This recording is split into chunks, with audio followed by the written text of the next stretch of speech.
you probably messed up that relationship with that patient. So you can add these little things and take away those things so you can manage that human connection. That's what healthcare is. That's what vision care is, not in all this paperwork mess. So I think that's where society has gone, especially with like talk of AI and all these things. It's just about bringing them along for the ride. So that's leadership over your staff and leading them into the right direction for the future of the practice. So recently we did a staff meeting and I asked them all, what is sucking your energy? And then what is making you have energy in your job? And you'll be surprised at what the answers are. And then you can move people to the right areas, right seat, right bus. And that's, I think, critical on listening to your staff and getting that feedback. Hello and welcome to the Chris Wolfe podcast on iCode Media. Today I had a great conversation with Dr. Brianna Rhue, co-founder of Dr. Contact Lens. We discussed a lot of the nuances just within a practice, some related to contact lenses, but some related to the processes that we go on in our practice that take us from one place to the other that can suck the life out of our team if we don't manage them well. Please enjoy our conversation. As always, be sure to subscribe to the podcast, write a review, share it with your friends, and support those who support us. My patients with macular degeneration want clear and succinct recommendations from me related to products and solutions that can benefit their long-term ocular health and vision. To do this for my patients, I need to be confident that what I'm recommending will have a benefit to them. And that's why my supplement of choice is MacuHealth. MacuHealth is specifically formulated and clinically proven to rebuild and maximize macular pigment over a lifetime. This results in enhanced visual performance and aids in the treatment and prevention of age-related macular degeneration. I've discussed carotenoid absorption on this podcast with Dr. Nolans and Stringham, and MacuHealth uses a patented process called micromicelle technology. And this technology is clinically proven to increase carotenoid concentrations at the target tissue and deliver the highest level of bioavailability studied to date. MacuHealth has been great for my patients, and we really feel like we have the ability to help those patients in all categories of macular degeneration. If you're not utilizing MacuHealth for your patients, check it out for yourself by contacting your MacuHealth representative.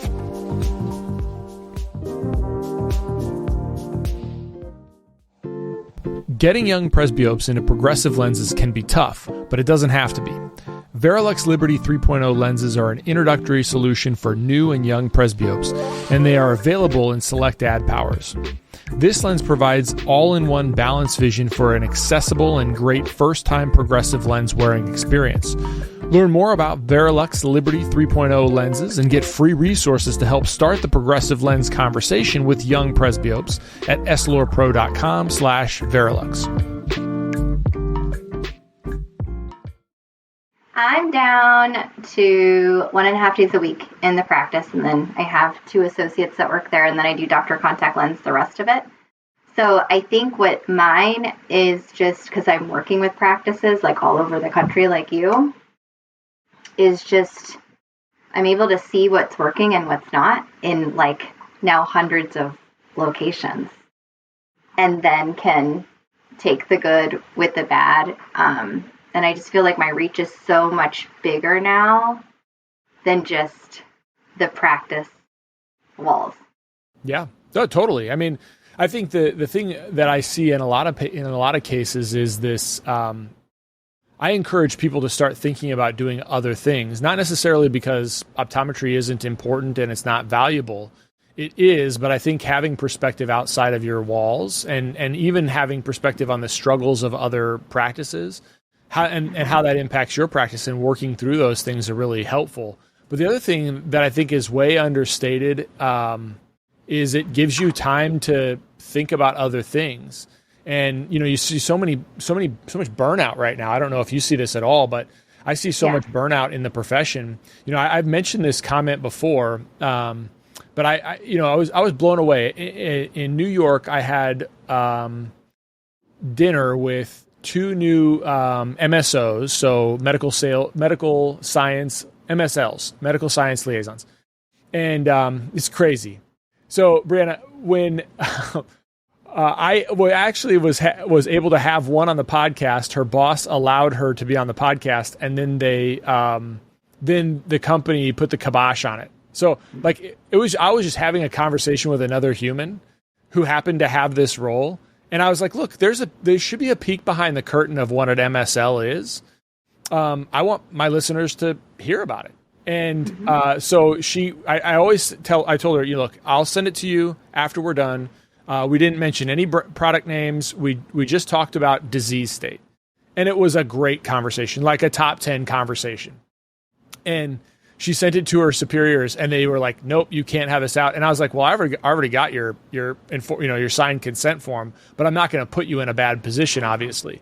But I was just like, man, it's crazy on those companies' behalf, because it helps you understand as the doctor what roles exist that can help you out understanding disease states and how different medications can be used.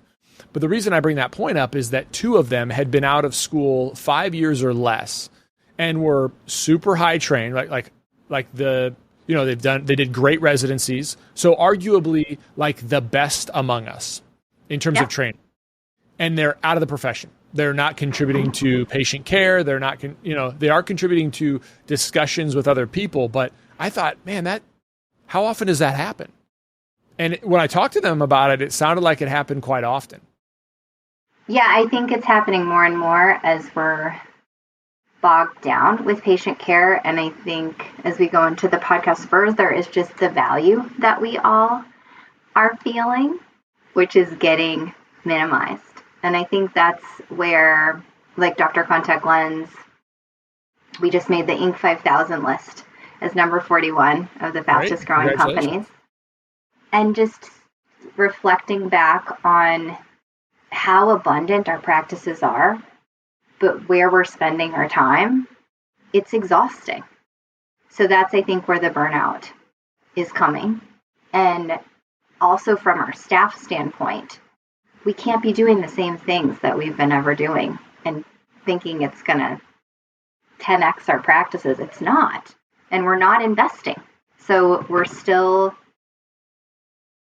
scared to spend $299 a month on a technology that will bring you hundreds of thousands of dollars. You're going to trip yourself up on a free platform or a rep that comes in that kind of wants to keep you in their company, and now you lose all of that bargaining power. So I think it's about an empowerment piece, especially as I reflect on bringing a tech to the space and what we get hung up on as far as value that we feel.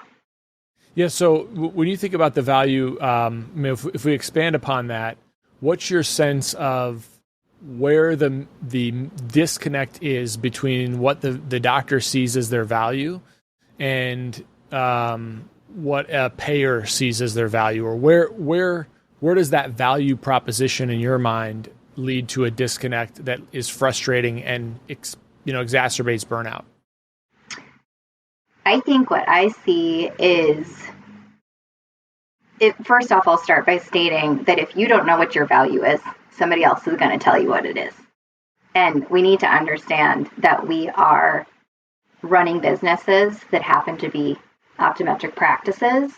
And when you innovate with the patient in mind and innovate with your staff in mind and bring things to the forefront for them versus us pushing against it so hard through legislation. I mean, we're legislating ourselves out of so many things, so many opportunities. And then when you look at the value where, like just what we went with in Florida, where we were not going to be able to call ourselves doctors, we're constantly battling this sense that we're not physicians or part of this healthcare field. We're constantly told on TV through ads that you get a free eye exam. So everything is free, that we're going to rebate ourselves to wealth, that we're going to save ourselves to wealth. And so I think just putting on a thicker skin or thicker armor around what we do provide as far as vision care, that's what we have to lean into. And it's a mindset shift. But that's, I think, where a lot of us are not understanding. We'll discount things because we think the patient can't afford it. But they came in wearing, having a really nice bag and an iPhone and all these other things. And then you discount. So by discounting services or being taught to discount services, especially in school, I mean, we're not taught to charge anything. It starts there. You know, so there's so many things that you open a box on, and I'm going to dive into them, and they're not going to be politically correct. But first of all, I'll say this the nicest way I can. You all in Florida were pushing the limits when with what you have been calling yourselves for years. And I don't think that piece of legislation was good. I am glad it got squashed. That is not what I'm saying. But your law says the exact same thing as our law says in Nebraska, and it tells you what you can call yourself. And I've looked at many people's websites. They have not been comporting with what they are legally allowed to call themselves by your Practice Act. I think what happened is you guys sort of overstepped your bounds a little bit, which, again, I think it's garbage that we have to play this game about what we can and can't call ourselves. I remember coming back to Nebraska after being trained in Oklahoma saying, why don't we call ourselves optometric physicians? And all the guys in Nebraska were like, well, it says in our Practice Act what we can call ourselves. And so that's what we call ourselves. And so they all just sort of went along with it compared to other states where they didn't, they kind of thumbed their nose at it. And I think you got somebody that got under their craw and saw this opportunity to try to hammer the profession. And they did, they did hammer the profession. And so, it's garbage legislation. We can totally agree on that. What I'm saying is, I think that probably some people got a little out ahead of it, but it was common, it was customary, everybody does it. And so it was like, well, wait a minute, we've been doing this for 15, 20 years, and now all of a sudden you're going to try to create legislation to minimize us. I want to know your thoughts about that. Have you ever looked into it? So the statute, so it's interesting if you look at chiropractors or anybody else, they have that word physician. And so Correct. It was legislation, like old legislation, where we actually hurt ourselves by not calling ourselves the right thing. So Bingo. We have to overturn some of that. And then again, being in Florida and being trained at Bascom Palmer and doing a lot of the training of the first year residents, that there's still this battle of what we call ourselves. Obviously, there's not enough ophthalmologists. There's not even enough optometrists to be taking care of this. And so I think it comes down to, I was the past president of our local society for a long time too. But you either are going to donate your time to your profession or money or both. And we need more of that. So like our PAC, and our PAC dollars are so minimal for what we're able to do as far as scope. There's only like 8 to 10% of us just in Florida that donate to our PAC. So if we can get that number up and then really, going, it's the whole battle between commercial and private. Like I've worked in commercial, I've worked in private. We're doing the same thing. It doesn't matter. So, but it's where do you want to drive your profession forward? And I think there's so much divide that we can bring forth together on the competition factor. Guys, it doesn't have to be there. There's so much to go around. I know. The idea, I've had many people I've seen articles on where there's too much saturation. There's too many, but I'll tell you, I talked to hundreds of practices across the country who are looking for new doctors and can't find them. And so, clearly there's a shortage. And then, you brought up another huge point is the value that, we come out of school and most of us have no idea what the value of those services are. And that's a big challenge. And so then you're coming out and then you have this massive student loan debt and you have, in your mind, you have these two situations, right? You've got maybe private practice or independent practice. Well, really three, maybe independent practice, corporate practice, and then working with an ophthalmologist.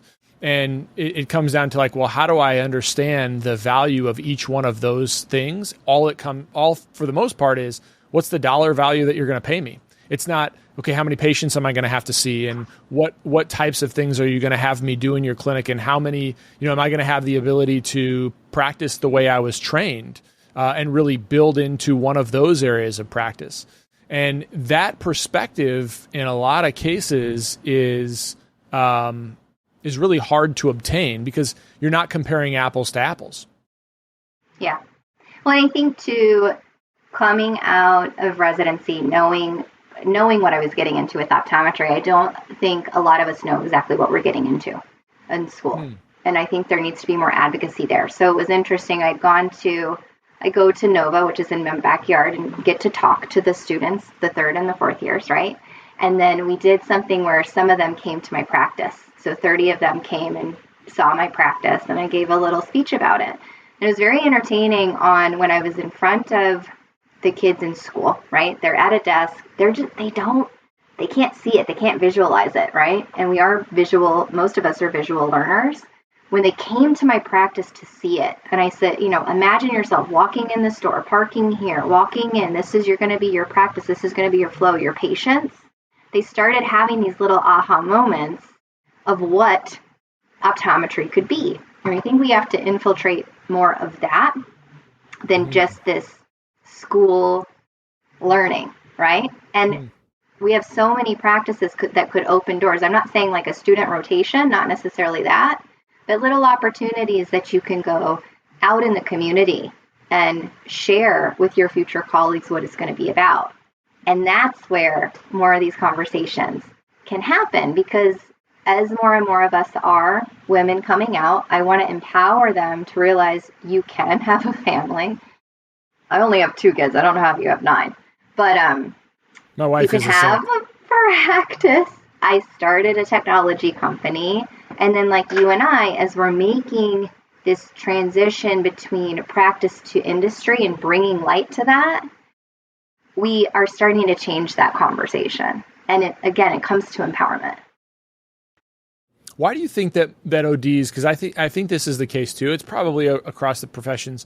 I've talked to dentists who, they are on an island as well. So I think it's just across professions. But what do you think it is that people just view a lot of this stuff as like competition? So, I'm not gonna kind of hold stuff back. You mentioned competition earlier. Mm-hmm. Why do you think that's the case? Why do you think we're worried about that?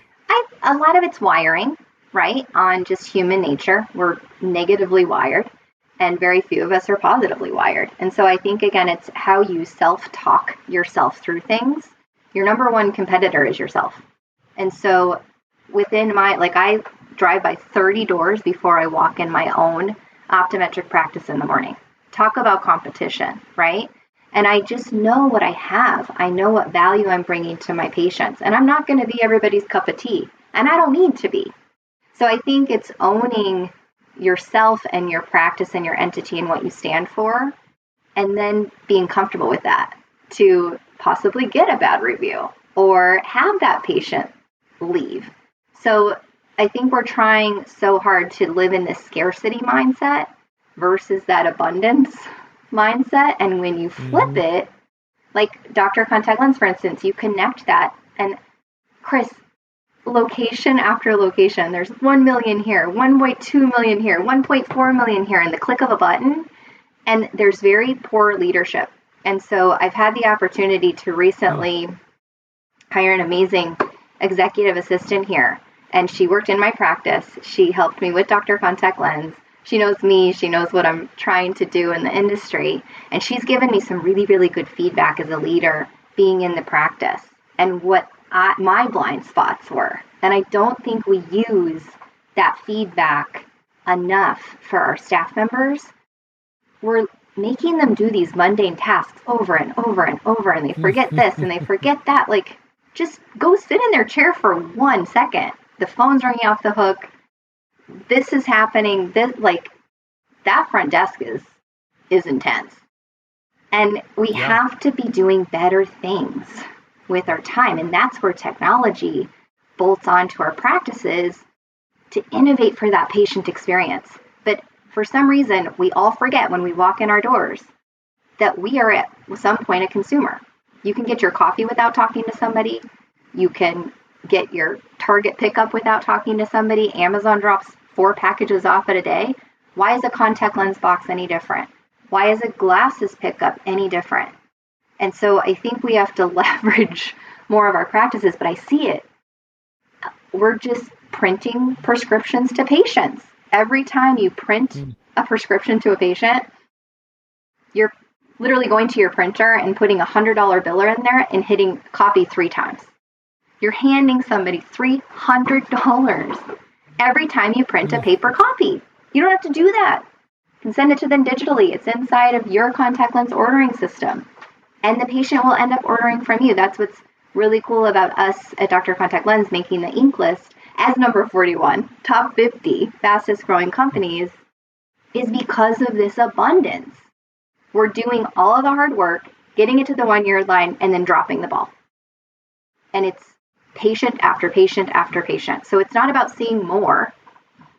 It's about taking care of the patients that are there in your chair. Yeah, no, it's totally right. I mean, it's totally right. I think you made a comment about, the administrative tasks that people have to do in the practice. And we've been on a sort of a, I don't know what you'd call it, but we've been on a mission for the last 9 months to get that stuff away from the human beings that are in our practice, like the physical human beings in our practice.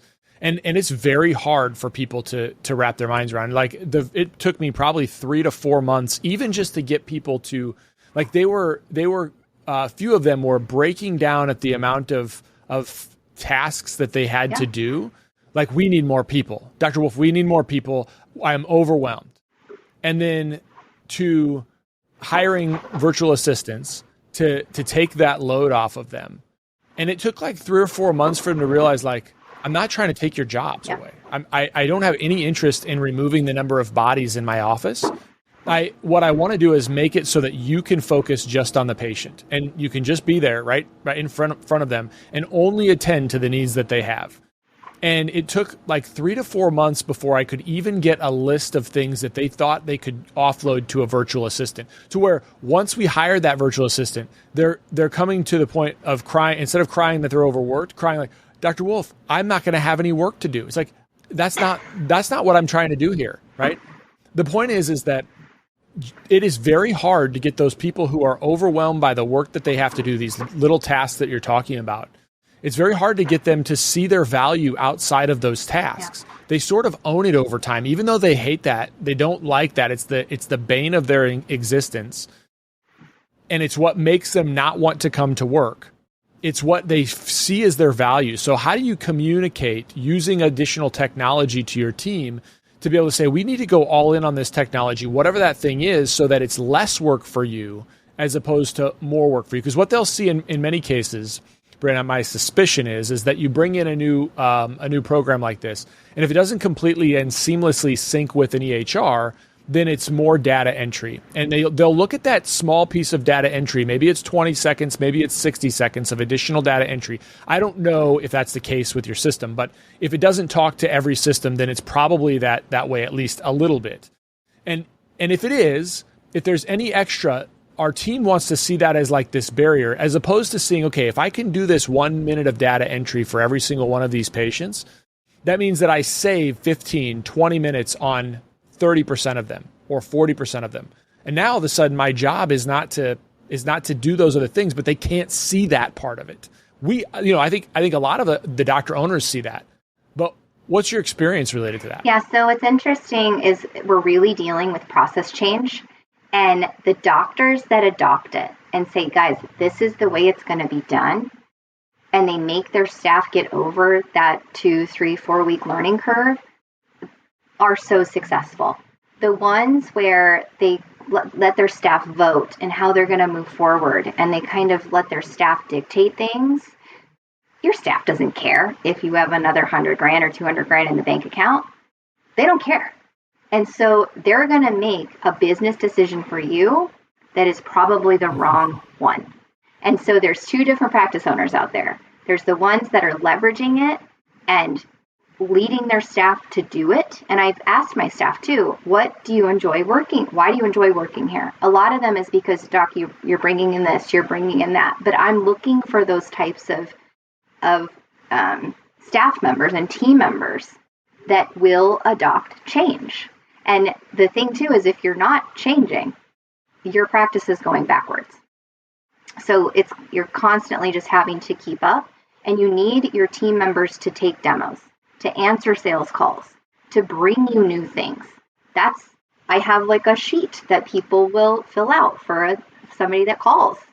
Maybe that is something I want to look into. We don't just instantly say no. And it's funny when I'm cold calling offices a lot, Chris, man, there are some rude staff members. And it's about the little things. I get it. There's 3 people in front of you and you're throwing up a finger because the phone is ringing. You probably messed up that relationship with that patient. So you can add these little things and take away those things so you can manage that human connection. That's what healthcare is. That's what vision care is. Not in all this paperwork mess. So I think that's where society has gone, especially with like talk of AI and all these things. It's just about bringing them along for the ride. So that's leadership over your staff and leading them into the right direction for the future of the practice. So recently we did a staff meeting and I asked them all, what is sucking your energy? And then what is making you have energy in your job? And you'll be surprised at what the answers are. And then you can move people to the right areas, right seat, right bus. And that's, I think, critical on listening to your staff and getting that feedback. The most common questions I get include, what ophthalmological codes or evaluation and management codes should I use? What ICD-10 codes do I need to bill with this CPT code? What CPT codes can be billed together and what can't? And my favorite, how do I manage a patient who has diabetes who comes in for a quote-unquote routine eye exam? These questions really highlight the confusion and uncertainty that serves as a daunting hurdle for providers, makes it more challenging for them to care for their patients and provide those patients with the best opportunity for a lifetime of ocular health and clear vision. That's why we built iCode Education for this specific purpose. Our mission is to provide optometrists with resources to help you understand disease states, revenue cycles, and billing and coding so that you can put that on autopilot and truly care for your patients. Check out eyecodeeducation.com. That's EYECODE education.com.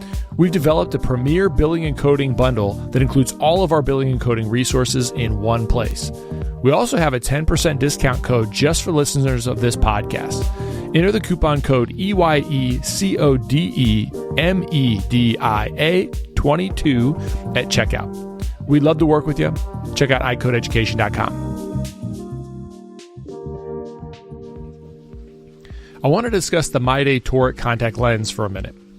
When I'm reaching for a daily lens for my patients, I need to know that it will be available in parameters that I want and it needs to work. This improves my chair time and my patient satisfaction. The MyDay toric features the same optical lens design features as the most prescribed monthly replacement toric lens on the market. MyDay toric now completely mirrors the Biofinity toric's parameter range. To be clear, if you find the parameter in a Biofinity toric, you can find it in a MyDay toric. This toric lens design is multifaceted to ensure optimal visual acuity, lens stability, fit, and comfort. Its uniform horizontal ISO thickness and wide ballast band quickly orient the lens for better performance and simplified fitting. The MyDay material is CooperVision's softest one-day silicone hydrogel lens and features Aquaform technology combining a unique balance of high oxygen permeability and natural wettability.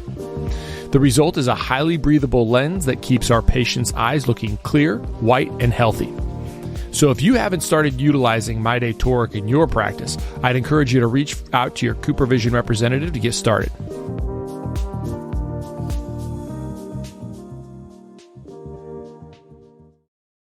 Well, that's a hard one to do because, I mean, one thing is that you have to set aside time for the meeting in the first place. And usually, if we try to do these huge all-encompassing meetings, they're not that effective unless you've got a very specific plan. And then 2, you've got to be honest about the feedback you get. You know, you've got to be like willing to hear things that you don't want to hear. And actually, I think equally as hard is you've got to have people willing to tell you. And I'll tell you that that's really challenging. I think in a lot of ways, like trying to solicit honest feedback from my team. I think there's a couple good parts about this. I mean, I don't know if you've recognized this. Part of it is that that I'm a man and a lot of our team are females, so they probably talk to each other slightly different. I mean, we'll be honest. Look, I mean, we're in a day and age that we're pretending that like we're all exactly the same, but we're not. And so I'm sure they're talking to other people in our practice differently than they'll talk to me. Also, I'm the owner. I'm the practice owner. So it's not just about being male and female. It's also the fact that I'm their boss, right? No matter how I want to splice it, no matter how I want to act like this is our team, which I believe it is our team. The reality is I'm the leader of that team, and so the way that people will talk to me compared to their peers on the team is going to be different. And so what I found really valuable is trying to get people that will give me honest feedback to my face, because I want that. And that's hard because they don't really think you want it. And then I wonder, well, did I give them the impression that I don't want that in some way? Like, what did I do to make it so that when I've solicited feedback before, people aren't giving, they're a little resistant. But then two, I find it really valuable, like having associate doctors that are sort of that bridge, right? So the rest of the team kind of looks at them like, yeah, they're a superior, they're an authority that can have some insight and some pull one way or the other. We might tell them more, and I've noticed that. Like they'll tell them more, and then they'll come to me. And then some of it is, and so then when that happens, sometimes it's a legitimate issue, and we can work through it. And I love that. And then sometimes I find that they'll come to that doctor and they'll say whatever they say, and then the doctor comes to me, and then we try to, and I bring it up at a powwow, not like blaming the doctor, but we'll sort of bring it up in another meeting. And then what I realized quickly was people were just griping. They were just griping to the other doctor. And they didn't really want to change a thing. There wasn't really a problem. It was just this day I got frustrated and I needed somebody to vent to. And I didn't want to vent to the doctor owner, but I could vent to this other person. And then how do you manage those interactions so that you're not letting that get bombarded on the associate? So I don't know. I mean, but I think I started out by saying that I think it's this, you've got to be honest. You've got to be honest with your team. You've got to explain the whys behind why you're doing things. And you've got to be honest, like ready to have honest feedback. And you've got to figure out ways to get that honest feedback. And then you've got to be able to evaluate and be ready to change because of that feedback and change course and know when the course needs to be changed. And then when somebody's just kind of griping and venting and they just need that, right? And so that takes a lot of skills. And if you don't constantly, as you said, work to improve your practice, then it just becomes ever more overwhelming. Yeah. And I think, again, seeing not only just administrative technology really advance, but also we have the practice technology too. And that's where we kind of like to live as doctors too, is on the practice tech or like the patient tech. But this is also patient facing on making it easy for them to conveniently do business with you when they want to do it. And so we're taking some of these things out of there that they don't like. I just got a stat from Dr. Contact Lens on Monday where all of our practices combined, when a patient leaves, they're 60% more likely to order an annual supply than from your practice. And so we're, again, trying to sell these patients, oh, please order from me. We're a small business. We have this rebate and things like that. And it's hard not to go into that mode because we're not all professional salespeople. And when you take maybe the patient, it wasn't about money, but we said, oh, well, we can price match, right? Maybe it wasn't about that. They are just getting paid tomorrow and couldn't put what they needed down, or they needed to go home and get their significant other to sign off on something. And so I think it's about putting yourself in the ring and in the patient's shoes on how you like to do business as well. And it's interesting when patients are able to do that. 30% of our orders come in between 6 p.m. and 9 a.m. And another huge chunk of orders comes in between 11 and 1 p.m. Guess what, Chris? That's when all of our offices are down staff members, closed for lunch, closed for a training. Somebody's out and like this hustle to get everybody fed because we're all hangry. But that's when patients want to do business with you. Right. And we're not there. So I think it's little things like that where you can take some of this off of the staff's plate and really, really benefit the patient. I think if we keep trying to wear this doctor hat all the time, we're missing out on what we're servicing. Yeah, I think that's true. I think that's very true. I think, in the mindset of how most people want to shop, there's a million times where I want to go to my local hardware store or want to go to my local brick and mortar store. Honestly, I still like brick and mortar stores. I am sort of I will like to put my clothes on. I like to try them out. But once I have a cut that I like, I am also probably like many men. And if I get a t-shirt that fits me well, shorts that fit me well, guess what, Brianna? I get every single color of that t-shirt, every single color of those shorts. And I don't need the brick and mortar store anymore, right? I want to go there, but if they don't have my size in 6 different colors, so for my summer outfit this year, it's going to be the same thing every day. So I don't have to think about it, but it looks different to some people. Then like if they don't have all that and it's not easy for me, then guess what? I'm going to find what I want there. I'll buy it there.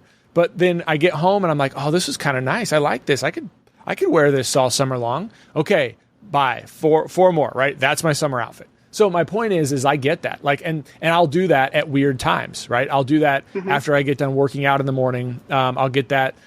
Like I'm sitting in bed talking to my wife and she'll say something. I'm like, oh yeah, I need to get this and, order.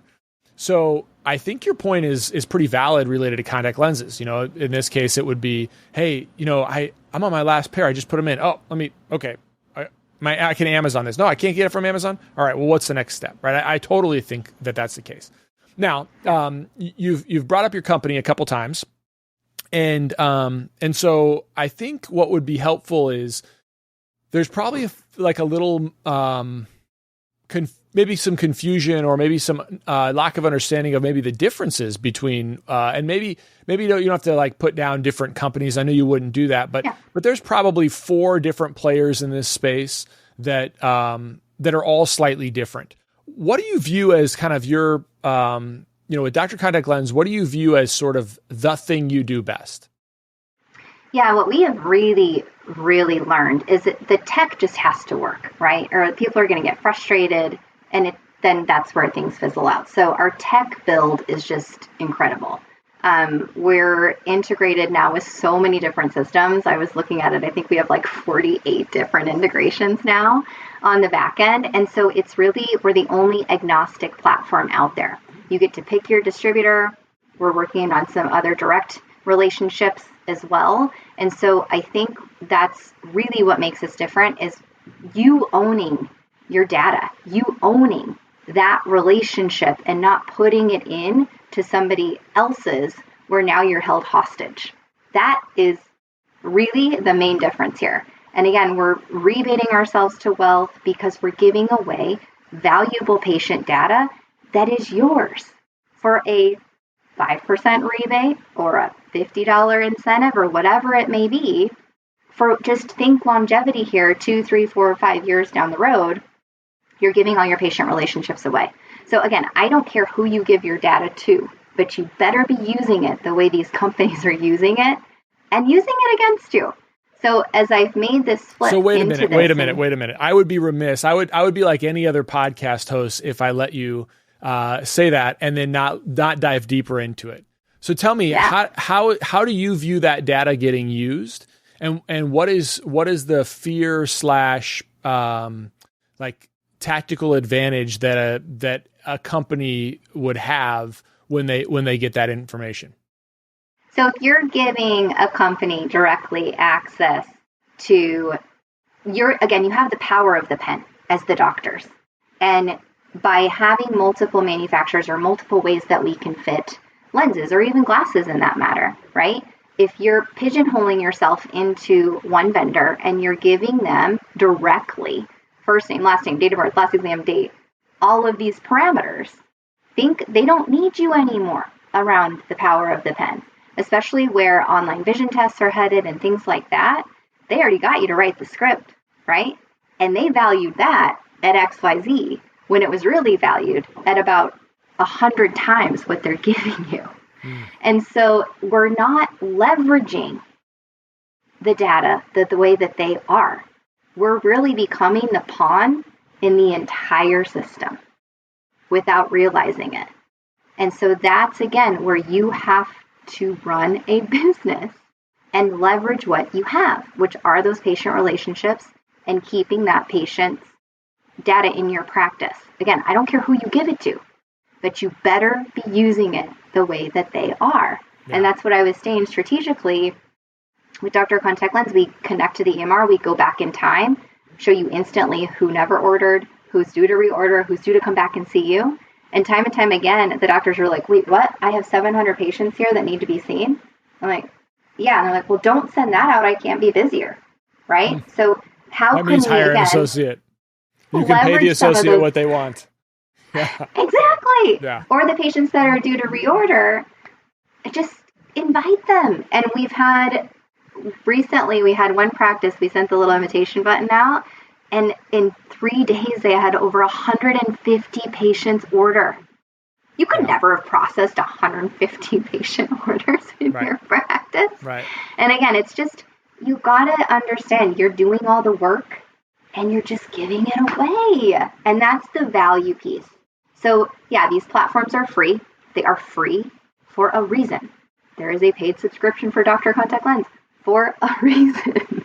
So look at that. And I think that's where it's understanding your value and then what you're valuing something else at. I want to explore one last comment you made, because I think it ties into this is, you talked about online refractions, and then you also made a comment about potentially limiting ourselves based on legislation. That was way at the beginning of the conversation.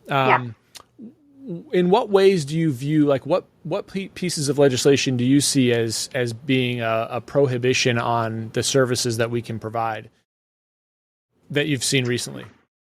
Well, like with the online vision tests, right? Mm-hmm. So that is here. And if you go and search it, it's there. But a lot of us are not taking advantage of that. It's pushing prescriptions onto ophthalmologists and things like that are willing to do it.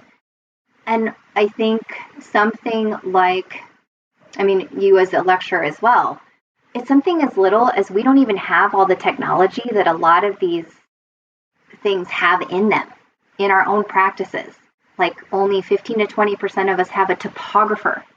Every one of these vision tests has now, or like a vision kiosk or whatever it is, it has more technology in that little thing than most of us have in our practices. Really? Most of us? Is that right? 80%? Terrible. Golly. That's terrible. Like, we can't get upset at this if we can't even compete with what that thing has. So how can we, again, it's about leverage those relationships instead of legislating out of being able to approve the vision test. How do we make it work for us, right? If you have a patient that hasn't been back in 18 months, ping them.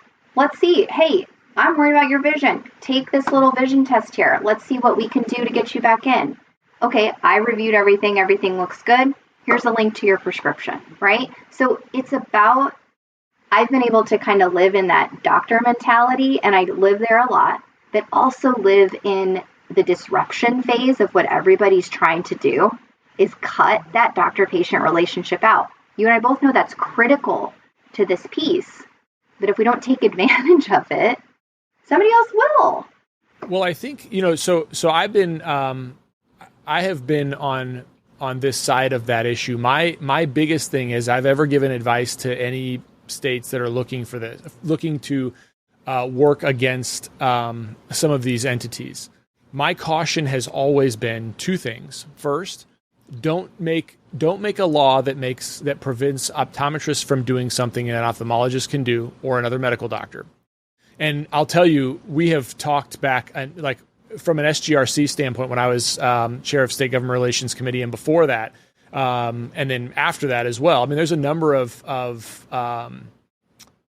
states that were ready to do that. They were ready to put all these prohibitions on optometrists that would not have applied to ophthalmologists. I think that's a huge one. The second one is, I always say, imagine a world where I can get a beautiful 360 degree aura to aura image of the retina with OCT scans of the entire thing, perfect gonioscopy image, perfect scan of the entire cornea, going through the whole thing, right? Imagine that that's the case. Do you want an optometrist to be able to evaluate a patient that way? Do you want to be able to have optometrists allow, and then imagine that it can be uploaded on your phone and everybody can do it. Don't you want optometrists to be able to do that? Don't you think that they should? And then I think that kind of shifts. It's a little light bulb. And I think what happens is people right now, you mentioned disruptive technology and right now, most of the technology, if I'm being honest, I think, I'm not saying like where I think the technology has arrived is being able to have a doctor in one remote location and having patients, because of the infrastructure that's required to do all the things that we would do during an examination. Mm-hmm. The patient still has to go to a physical location, but the doctor can be remote. I think that technology exists, and it, as you say, it is. I think it's legitimate technology. I think it's a legitimate way to do a routine eye exam, right? Like you can get a lot of great information and talk to the patient and say, hey, look, I'm going to be here next week physically. I got to see you because of X, Y, and Z that I'm seeing, right? I think it would be a great, I've even thought about it in my own practices. Like I'm not getting out of my office. If you want your managed vision care plan exam, I'm staying in my room and you're going to be with my tech in another room, or I'm going to be at my house or whatever. And that's how you get a managed vision care plan, right? But when we find something there and now it's worth my face-to-face time. I think that's probably where things are going. But I say all that to say that that right now, what the public by and large, and also our profession views as what you call disruptive technology, by and large, is dubious technology. It is a visual acuity chart that is built to circumvent, as you say, the doctor-patient relationship to sell more widgets. And I agree with you that we probably need to figure out a way to articulate what the difference is between what we do physically and what is being done by those other pieces of technology. Unfortunately, where it really comes back to is exactly the point you made before. It's when patients come into our office, if we are not showing them the value of if they can't go to our office and realize this is different than what I just did online, if they don't see any difference, there's no piece of legislation that can battle that. That is our fault. That's a me problem. Yeah. And so the fact that we get really up in arms, we should get up in arms because patients will be harmed, but ultimately they're being confused essentially, right? Correct. Yeah. So I'm on a soapbox here. I just think that the main point is that I agree. I think we should be looking at technologies in ways to serve our patients as opposed to being protectionist. And I think a lot of us still, 20% with topography, I think you're right. I think a lot of us still, the breadth of our knowledge, education, and training is being way underutilized. And it's because we get stuck in the mundane stuff, the mundane tasks, get griping about managed vision care. It's tough. Yeah. So Brianna Rhue's path out of this is manage your contact lens better. My path out of it. So look, full disclosure, my path out of it is understanding your value through being able to, understand the differences between your managed vision care and your medical services that you're trained to provide, and have those patients back based on our clinical practice guidelines, charge appropriately, give them value every single time you're doing that. I think there's all these little pieces. It's just got to come together because it sometimes does feel like an uphill battle where you're just taking one small piece at a time. It's like, come on, people, just, if you just do this, which is not true,